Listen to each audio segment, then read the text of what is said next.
É isso. Olá, pessoal. Vamos dar continuidade. Então, já terminando o livro, né? O livro Conflito e Paz, do Bert. Estamos na página 107 do livro do PDF e 119 do livro físico. Então, Lu, você pode ler para nós? Filhos felizes, não era? Sim. A Jane está entrando, já está aqui. Boa tarde, Jane. Boa tarde para todo mundo. Sim. Então, vamos, Lu. Boa tarde, Jane. Boa tarde a todos e a todas. Filhos felizes. O que Oi, torna os Gisele, filhos tudo bem? felizes é que os pais, ambos os pais, estejam felizes com eles. E os pais estão felizes com os filhos quando cada um respeita e ama nos filhos o outro parceiro e se alegram com ele. Fala-se muito de amor, mas qual é a manifestação mais bela do amor? É quando nos alegramos com o outro, exatamente como ele é. Quando nos alegramos com nosso filho, exatamente como ele é. Então, os pais passam a vivenciar o poder que sentem ter sobre a criança como uma missão. As mães, pelo longo tempo de simbiose com os filhos, sentem em poder mais profundamente. Os pais vivenciam esse poder como uma missão de medida em que não se apossam dele, mas o usam temporariamente em benefício da criança. Há alguns dias veio a um curso meu uma mulher que levava nos braços um bebê de 5 meses. Quando ela se sentou ao meu lado, ele disse: olhe para além da criança para algo muito atrás dela. Ela olhou para longe, além da criança. A criança respirou profundamente e sorriu para mim. Ela se sentiu feliz. Portanto, nossa relação com o que está além, ambos ficam mais felizes, livres, tanto o progenitor quanto a criança. Cada um pode seguir melhor o seu próprio caminho, alegrar-se com ele e também desprender-se do outro, na medida em que for necessário. Exemplo. Deixa eu fazer uma pausa aqui, né? Então, assim, os pais têm os filhos e precisa olhar para essa oportunidade como uma grande missão. Mas desse texto aqui, o que mais me chama a atenção, o que é mais importante, porque é o processo de libertação, é quando a gente olha para além da criança. Então, como a gente olha para além da criança, a gente vai encontrar esse algo maior.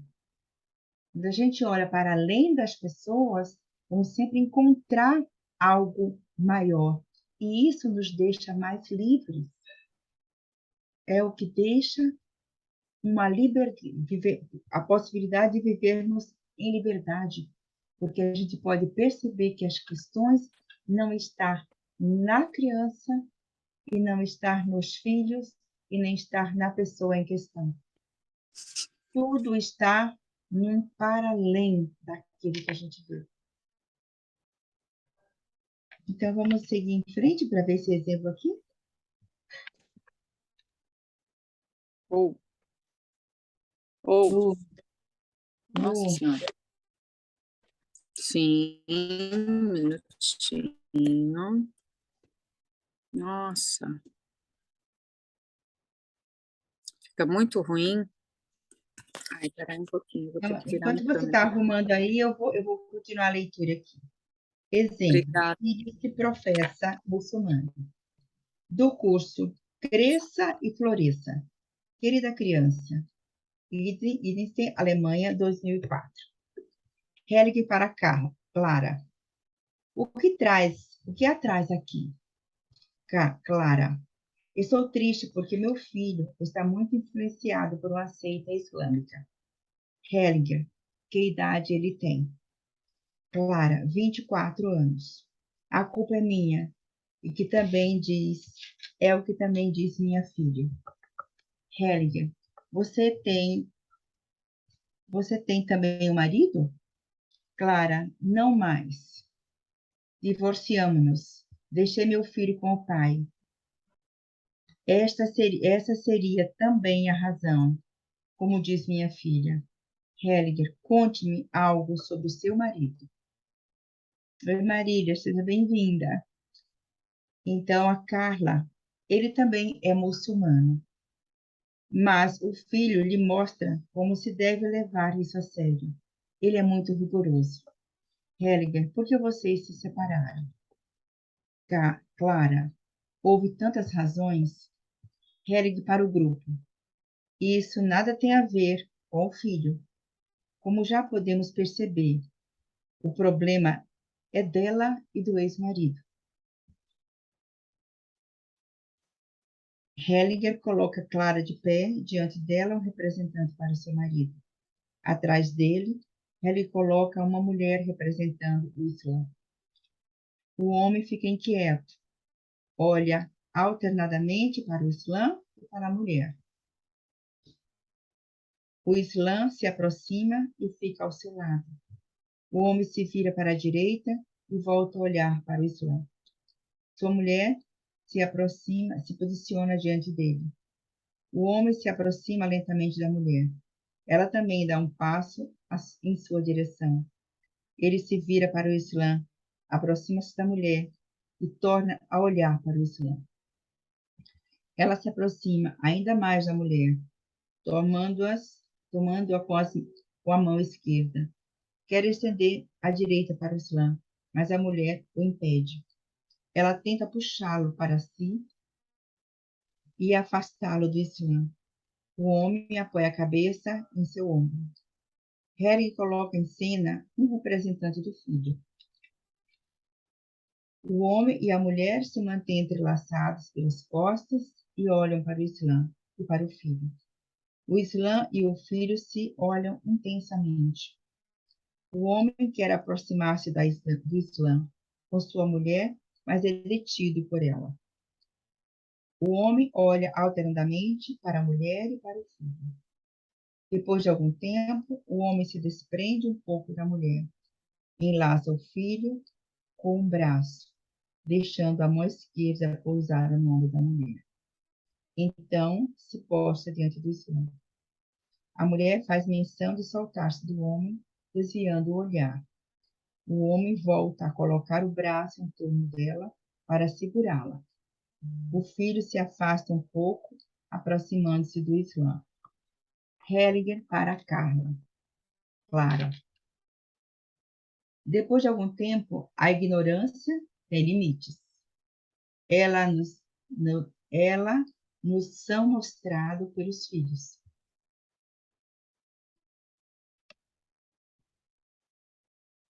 Clara, meu filho nem olhou para mim. Helga, ele olhou para onde você deveria ter olhado. Você assumiu uma posição de superioridade em relação ao Islã, à mãe do seu marido e à mãe do seu marido. Então, vamos anotar aqui, ó. Tanto limite, arrogância tem limites, e ela nos são mostrada pelos filhos. E a outra importante é, ela assume a posição de superioridade em relação ao Islã e à mãe do seu marido. Para o grupo, aparentemente não é possível ajudá-lo, mas agora temos respeito pelo jovem, representante do homem, mas o homem não tem amor por ela. Helge, isso ela não vê. Para a mulher, depois de algum tempo, a conduta é de seu filho. A conduta de seu filho é o fruto de sua embriaguez pelo poder materno. Eu grifo aquilo que é mais importante para que a gente possa estar conversando a respeito. Quando a mulher quer dizer alguma coisa, não quero saber de nada. Nós vimos tudo. A situação é bem clara. Teríamos de ter algum poder sobre o destino. Quando a mulher assente com a cabeça, isso mesmo. Deveríamos ter esse poder. Está bem, vou deixar assim. Lu, você quer continuar? Eu só vou comentar esses três aspectos, né? Da arrogância, quando temos a arrogância, os filhos nos mostram claramente E os filhos não são nossos pequenos professores, né?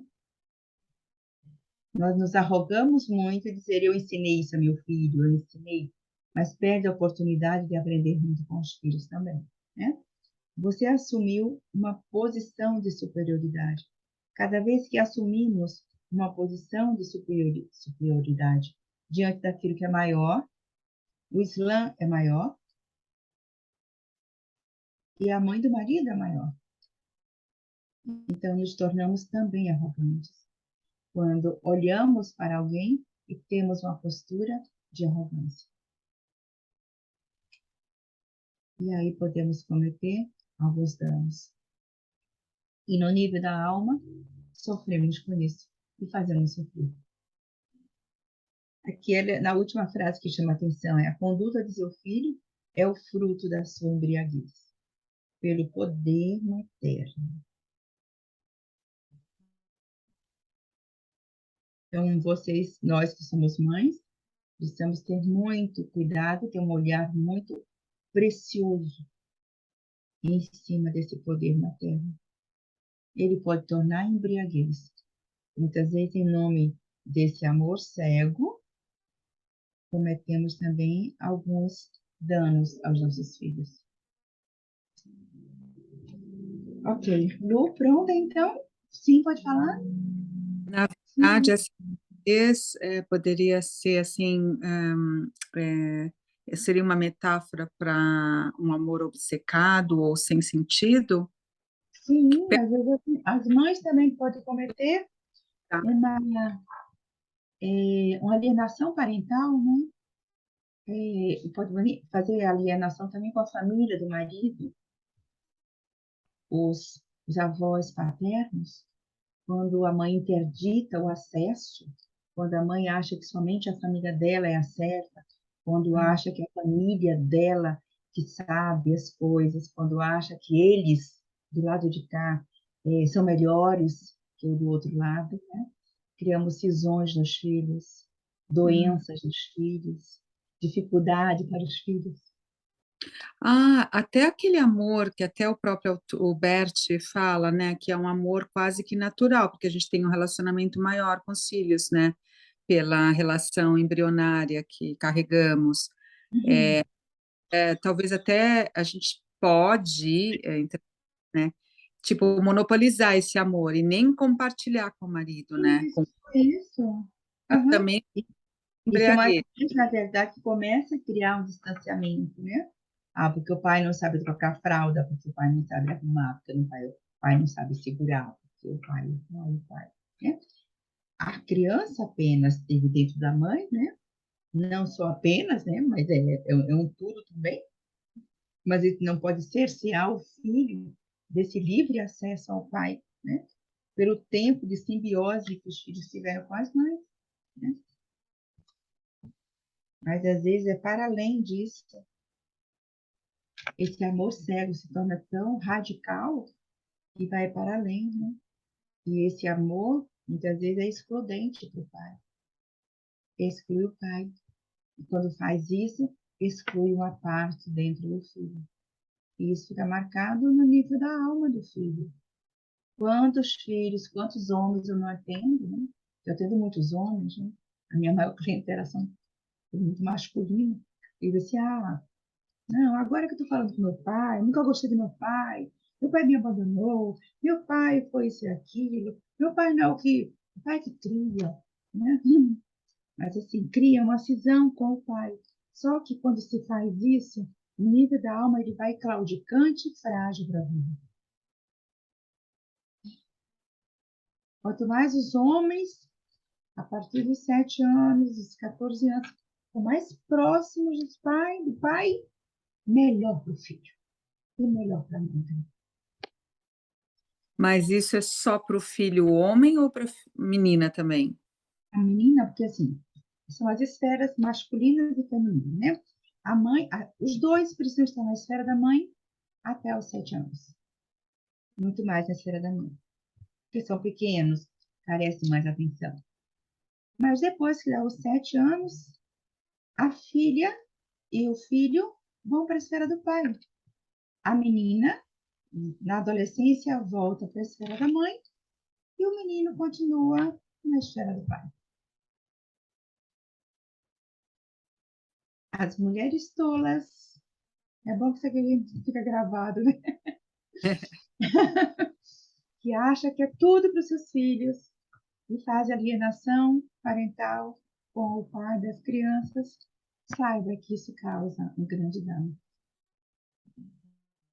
E esse dano a gente vai ver no nível profissional, no nível econômico. Como é que este homem vai na vida ganhar dinheiro?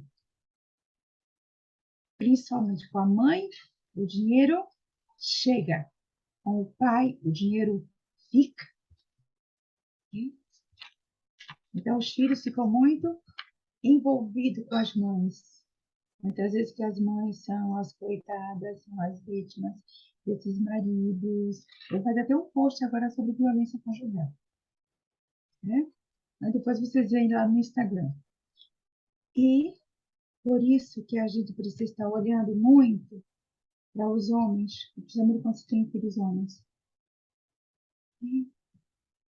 para não interditar esse trânsito para o pai. E se você um dia, alguém daqui, ou que alguém escuta depois, cometeu esse ato, resgata o seu filho e coloca de novo na direção do pai.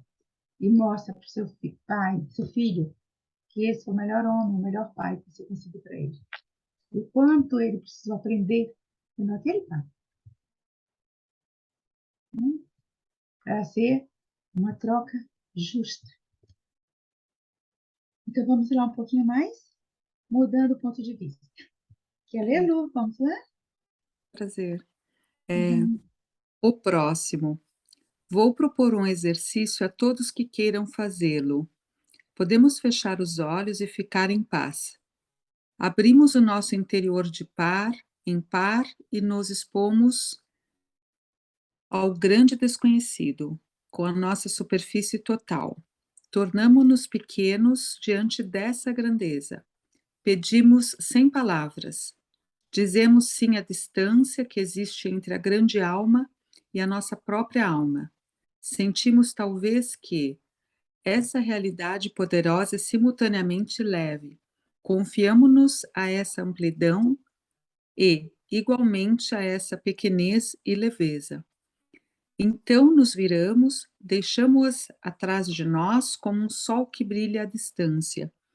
E agora olhamos para o que está perto, para o simples, o humano, o alheio. Gostaria de dizer algo sobre os segredos. O que podemos fazer quando soubemos de segredos que não tínhamos o direito de saber? Cito um exemplo simples. Alguém me diz algo, quando deixo isso entre em minha alma, quando deixo que isso entre em minha alma, percebo às vezes que isso é um fardo para ela. De repente, sinto-me invadido por algo que não me pertence e não me resta lugar para o que é meu, para o que me convém. Algo semelhante acontece com terapeutas e outros ajudantes que fazem muitas perguntas. Isso lhe traz sobrecarga. Talvez por isso se sintam, depois de algum tempo, consumidos e vazios. Eles se deixam encher excessivamente por outras pessoas, com algo que não lhes pertence. Por isso, o caminho que escolho é perguntar o mínimo possível. Isso faz bem à minha alma e me ajuda a preservar minha força.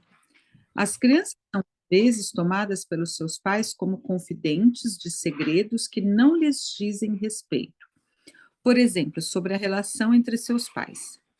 E também quando os pais confessam aos filhos algum erro, isso faz mal a eles. Existe um caminho para sair disso. Consiste em submeter-nos a uma purificação que nos livre desse segredo. Imaginamos que o segredo sai de nós e volta ao seu lugar. Simplesmente deixo que ele saia e retiro-me para o meu interior. Esse é um dos caminhos.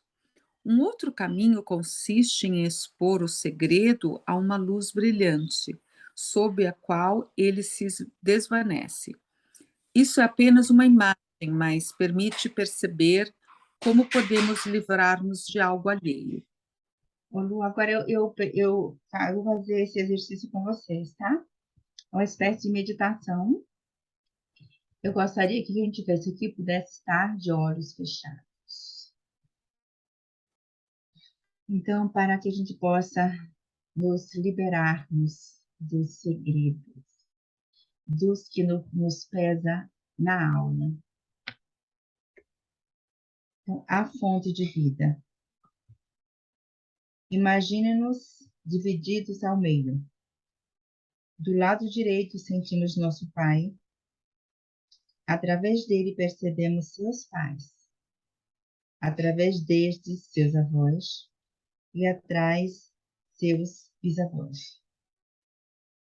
Abrimos-nos a essa fonte de vida que nos vem por intermédio desses antepassados e flui para dentro de nós. Sentimos sua força. Pedimos ir mais longe, podemos ir mais longe na sucessão das gerações. Então, inclua na sua imagem interior as gerações após os seus bisavós. Todos esses antepassados dominaram e preencheram a vida. Eles a tomaram e passaram adiante.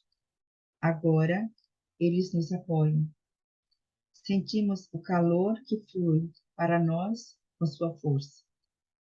Sentimos talvez uma diferença entre este lado e o outro, onde ainda falta uma conexão.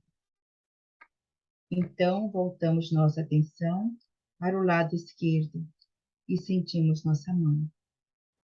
Atrás dela, percebemos seus pais, atrás deles, seus avós, seus bisavós, seus tretavós. Uma ampla e imensa rede bifurcada. Tudo isso é repleto de força divina, que vindo de longe, por meio desses antepassados, flui sobre nós e para dentro de nós. Agora percebemos como confluem as duas correntes da vida, a paterna e a materna, formando uma unidade em nós, uma unidade inconfundível. Sentimos o seu calor e sua força. Talvez sentimos também que essa força se represa e quer fluir de novo através de nós, para os nossos filhos e para as tarefas a serviço da vida. Nessa corrente, podemos também colocar alguma doença, seja qual for. A doença interrompe, às vezes, a ligação com a corrente da vida. Ela nos faz conscientes de que algo foi interrompido e quer que transponhamos esta fenda. Quando posicionados por ela, restauramos a conexão. A doença preencheu seu sentido.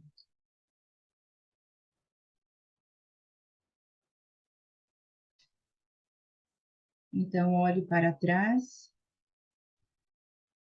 e veja todos que fazem parte da sua família e receba toda a força que vem deles, dos seus antepassados. E inclua como ponte também desse fluxo de vida, inclua todos os processos de doença, as doenças, as dificuldades, tudo que você passou.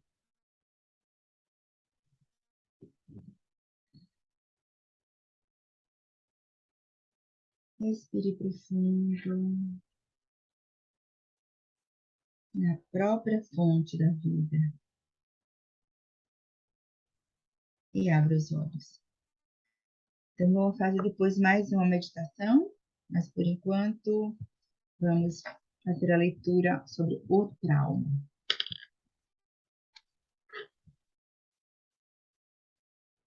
Vamos pro...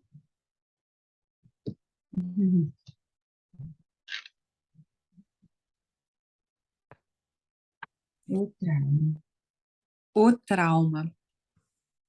Um trauma resulta de uma situação que envolve o risco de vida ou que foi imaginada como tal. Um trauma deixa uma impressão no corpo e na alma. A impressão resulta de não ter se completado um movimento no corpo e na alma. Com isso, o trauma pode ser revivido e volta a pesar sobre nós. Observamos nas constelações familiares que um grande número de traumas não resultam de vivências pessoais, mas advieram por identificação com outras pessoas da família. Não são, portanto, traumas pessoais, mas sistêmicos. Um trauma sistêmico está sempre associado a alguma relação inconclusa. Geralmente, uma reconciliação necessária não teve sucesso, ou as consequências de alguma culpa pessoal não foram assumidas pela pessoa responsável. Então, uma outra pessoa da família assume o que não se completou e carrega a culpa como se fosse a sua. Nisso consiste o trauma sistêmico. A tentativa de tratar um trauma sistêmico como se fosse pessoal, por exemplo, por meio de medicação ou de exercícios corporais, não é suficiente. É preciso ter em conta que um trauma sistêmico precisa ser abordado de outro modo. Temos que identificar no sistema a pessoa ou as pessoas que não foram acolhidas ou integradas a ele, que foram excluídas ou não conseguiram completar algo para si. Procuramos, portanto, identificar dentro do sistema a origem do trauma. Quando isso vem à luz, podemos retrospectivamente buscar numa constelação a reconciliação por meio de representantes. Quando se consegue isso, a pessoa que carregava o trauma por outra pessoa fica subitamente livre, simplesmente porque o trauma foi reconduzido ao seu lugar original. Quando lidamos com crianças traumatizadas, é preciso descobrir, antes de mais nada, se o trauma decorreu de uma vivência pessoal com risco de vida ou de uma ligação sistêmica. Então, adotamos o procedimento indicado para o caso. Quando existem traumas que são impostos pelo destino, por exemplo, por uma guerra que afetou a todos. Neste caso, a terapia de trauma individual ou a terapia de trauma sistêmico por si sós não adiantam. Assim, algo diferente se exige de nós, a saber que encaremos o destino e nos conformemos com ele, dizendo sim, assim é e assim pode ser. Eu aceito isso tal como é. Então, o que era um trauma para nós se transforma numa força e nós nos unimos à vida de uma maneira abrangente. Agora farei com vocês uma pequena meditação. Vocês podem fechar os olhos. Quer falar, Má? Quero, sim. Pode, sim. Então, Obrigada. feche os olhos para vivenciar a meditação. Entramos em nosso próprio corpo, como se caminhássemos através dele. E sentimos onde ainda atua a impressão, a atenção ou a dor de algum trauma pessoal. Então, visualizamos esse trauma fora de nós, a alguma distância. Aí pode movimentar-se para onde quiser, para onde precisar, até que finalmente se esgote. Quando olhamos para ele talvez nos olhe como uma criança que acaba sorrindo para nós. Assim, o acolhemos de novo no nosso interior, permitindo que ele caminhe livremente na direção que desejar, até que finalmente pouse, talvez, em nosso coração.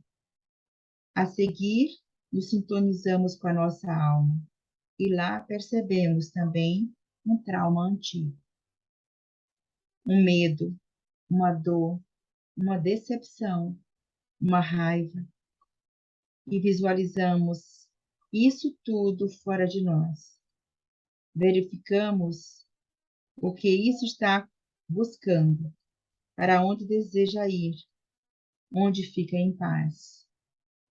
Então, imaginamos que tomamos pela mão o trauma corporal e o trauma da alma, e junto com eles, olhamos para longe, para muito além de nós, para o grande destino, diante do qual todos esses traumas têm um lugar, porque tudo foi querido por ele, do modo como foi. E dizemos, diante desse destino e para esse destino, sim.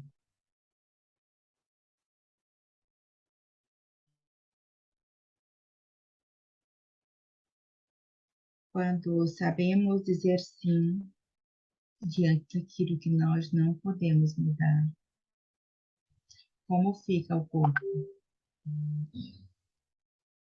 Como sentimos o corpo?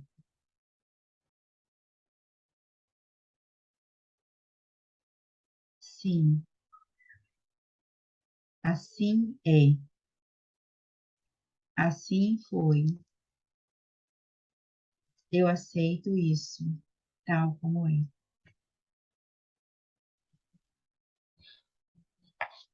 Então, ficamos mais leve ou mais pesado?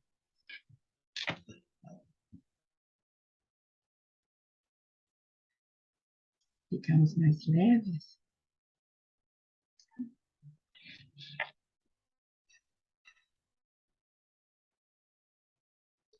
Então, olhamos para longe, para muito além, e deixamos o trauma lá.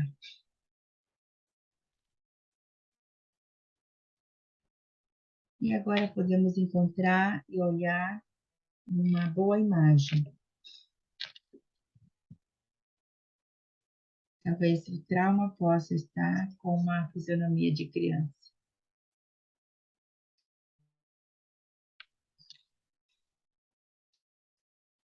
Talvez a gente possa colocá-lo dentro do nosso coração.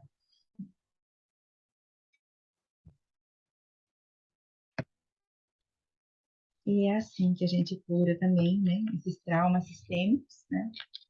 Os traumas deixados por guerras, por situações de grandes dificuldades, os traumas causados, os traumas familiares, os traumas pessoais, né? A gente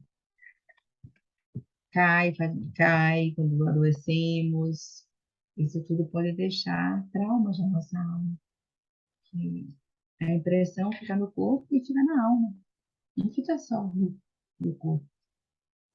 Mas quando a gente tem as lembranças daquilo que nos ocorreu, quando foi traumático, a gente traz isso para o nível da alma. Alguma pergunta?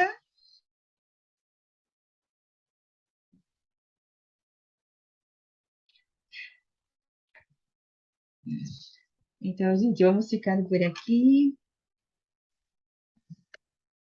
Então, um grande beijo. Na próxima terça-feira vamos estar prontificada. Já vou voltar depois para Salvador. Então, um grande beijo para todo mundo. Marília, obrigada. Obrigada a todos que estão presentes.